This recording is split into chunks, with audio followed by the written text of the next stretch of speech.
বাংলাদেশের নির্বাচন দিয়ে এদেশের গণতন্ত্রকে সুরক্ষা দেওয়া সম্ভব নয়।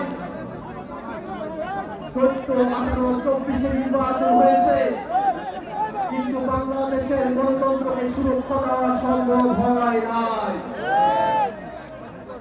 এদেশের গণতন্ত্রকে সুরক্ষা দিতে হলে নির্বাচনের পূর্বেই মৌলিক সংস্কার বাস্তবায়ন করতে হবে। ক্ষমতার ভারসাম্যের প্রশ্নে উচ্চ কক্ষে ভোটের অনুপাতে পিয়ার পদ্ধতিতে নির্বাচন আয়োজন করতে হবে। পিয়ার পদ্ধতিতে নির্বাচন হলে উচ্চ কক্ষ চাই না, এই বক্তব্য যারা দেয় তারা জাতির সঙ্গে ধারণা করে।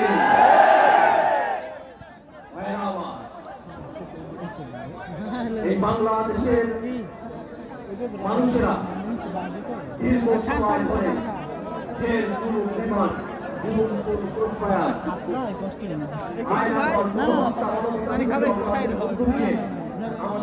পানি খাবে ওই ভাই তুই সাইড পানি খাবে।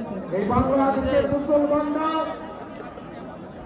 তারা সংখ্যায় বেশি হলেও অধিকার এবং মর্যাদার প্রশ্নে অবহেলা করে তাদেরকে সংখ্যা নতুন থেকেও ছোট করে রাখা হয়েছে।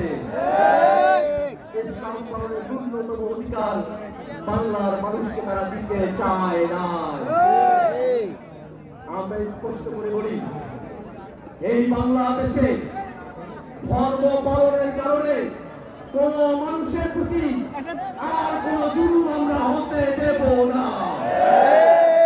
এদেশের মুসলমান, হিন্দু, বৌদ্ধ, খ্রিস্টান সকল ধর্মের মানুষ সকলে শান্তিতে বসবাস করবে। জুলাই অভ্যুত্থানে এটাই আমাদের প্রত্যাশা।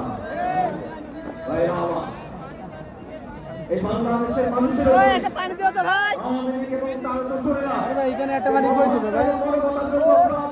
এই মারামারি করবে। ওই মেয়া পানি খাইতেন কেন ভাই? হ্যাঁ মিলে ফেলে খাও। কয়টা দিবে মিলে ফেলে খাও। আরে এক ঢোক করে খাও না। কানা করি করব। এটা আওয়ামী লীগ না।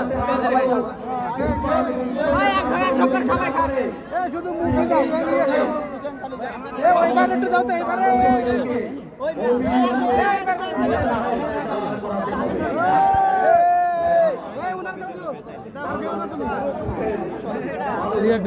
ভাই আপনি সব কাম আপনি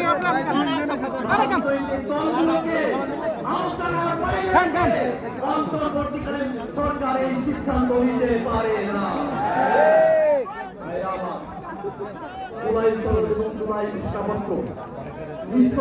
ইতিহাসের দলিল না হয়ে জামা খুললে আরো গরম লাগে থাকতে হবে।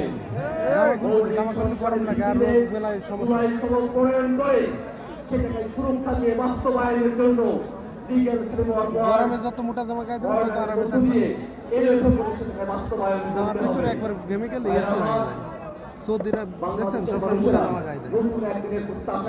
ওই লোকে কি প্রতিবন্ধীদের বুঝাচ্ছে, ওই যে এ করতেছে না ও ওটাও বলতে পারছে প্রতিবন্ধীদের, যারা প্রতিবন্ধী যারা কানা শোনে না। আসসালামু আলাইকুম। সংগ্রামী সাথী বন্ধুরা, আজকে